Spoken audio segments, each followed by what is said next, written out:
TKO is the publicly traded company that owns WWE and UFC.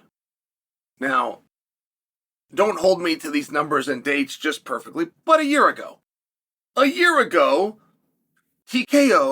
was valued at $70. And I remember getting a call from Jesse on Fire when it hit $70. Jesse on Fire calls me and he's telling me, load up. And I did not. I did not load up. I bought, but I did not load up. I also thought at that point, because Jesse had already made money, I also thought at that point, maybe I had missed the boat. And you got to understand, you have the UFC and you have the WWE. What all can be done here? If the major component of this is tickets, distribution, sponsors, what more can be done? These guys are on TV nonstop. They're selling out the most reasonably large arenas. What more can be done? This was a question I have, and like that, it was at $77. So it jumps 10% while I am processing what Jesse told me. All right. So I don't get in until it's $90. That's when I finally go load up. But I want you to think about this, okay? The UFC sold for what was a higher valuation for a franchise than the valuation at current time of the New York Yankees. And the New York Yankees were said to be the most valuable franchise in the world. The UFC sold for more than the Yankees' valuation. You then have the WWE, which sold, I'm going to round numbers here, but for over twice what the UFC sold for.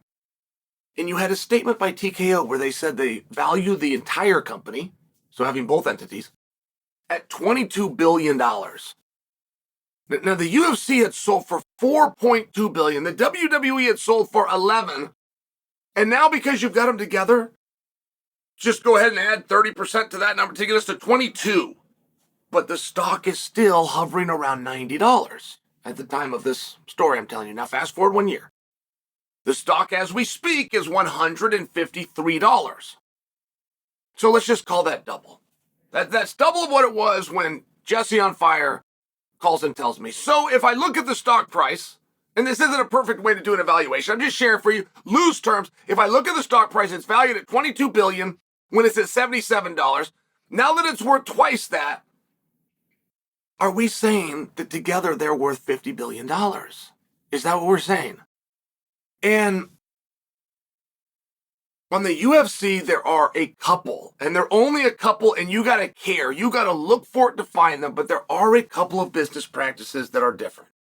There was a couple pieces of business that changed. The actual industry changed in 2024.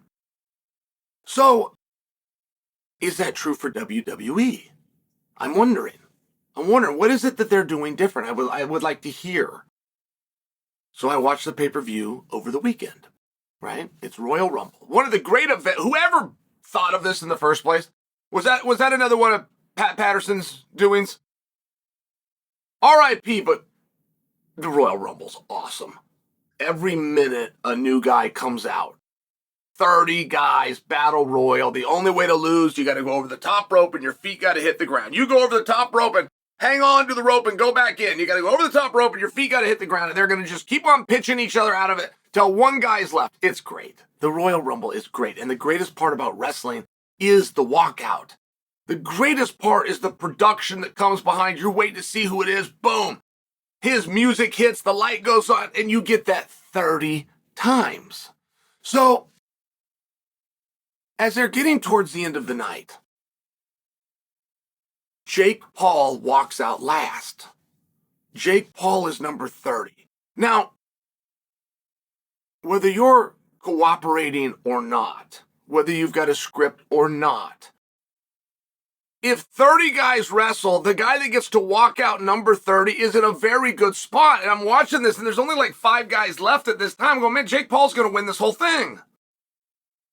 And it was so interesting to watch. Like, Jake Paul enters the ring with one of the great spots of the entire. He's holding the rope on the outside. He's standing on the apron, but he's holding the ropes in each hand. When he enters the ring, he does it with a flip, a forward flip, but he keeps the ropes. So the ropes stay in as he comes over the top. Now he's in the ring facing the action. Each hand comes off the rope. Each hand goes into a clothesline. Like, this was his opening spot. It was so incredibly athletic. At one point, they threw the sumbitch out of the ring, but he landed on the table.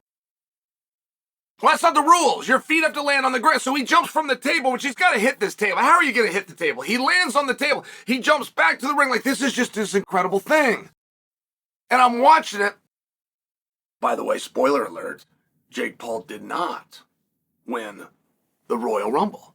Surprisingly, Uso won the Royal Rumble. So that qualifies Uso to go for a championship in the main event at WrestleMania. Now, before you think that qualifies him for Cody Rhodes, wrong. It qualifies him to go for a championship in the main event of WrestleMania. It is still to be decided which championship. Now, I understand it's going to be Cody Rhodes. I got it, guys. I'm just sharing for you.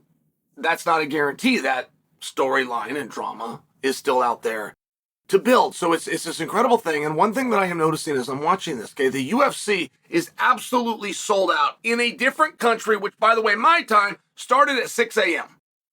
I am not a morning guy. I got to get up. I got this whole routine. So I got to get up at 4:30 to have the sleep out of my eyes so I can enjoy a program that starts at 6. But now, fast forward, because 6 p.m. on the same day, that same company has got a 70,000 seat capacity crowd for an event that historically plays on Sunday. So you get the same company doing 2 arenas at 2 different times in 2 different places of the world with distribution and sponsorship on the same day. It really was an amazing thing. Like, I so clearly remember when Jesse on Fire told me this. I remember thinking, he hasn't been doing stocks and options very long. I remember thinking that, like, encouraging him, like, oh, good for you, Jesse. And he's like, no, man, I know exactly what I'm doing here. You've got to load up. I didn't see it. And it's not done yet. It's a very interesting time to be a fan of TKO. It's a very interesting time. And one thing that WWE is also doing, and I don't know if this helps business or not, but it's a little bit of a different production, and this is part of the Paul Levesque era, but they're doing Dana White-esque, 100% where they got it, press conferences. So you're having these athletes come out, and they don't know what the questions are going to be. They are good performers, but to be an actor and to be able to handle questions when they're live, that's just not a skill that very many people have. It's not a skill needed for wrestling. For the most part, it's a shoot.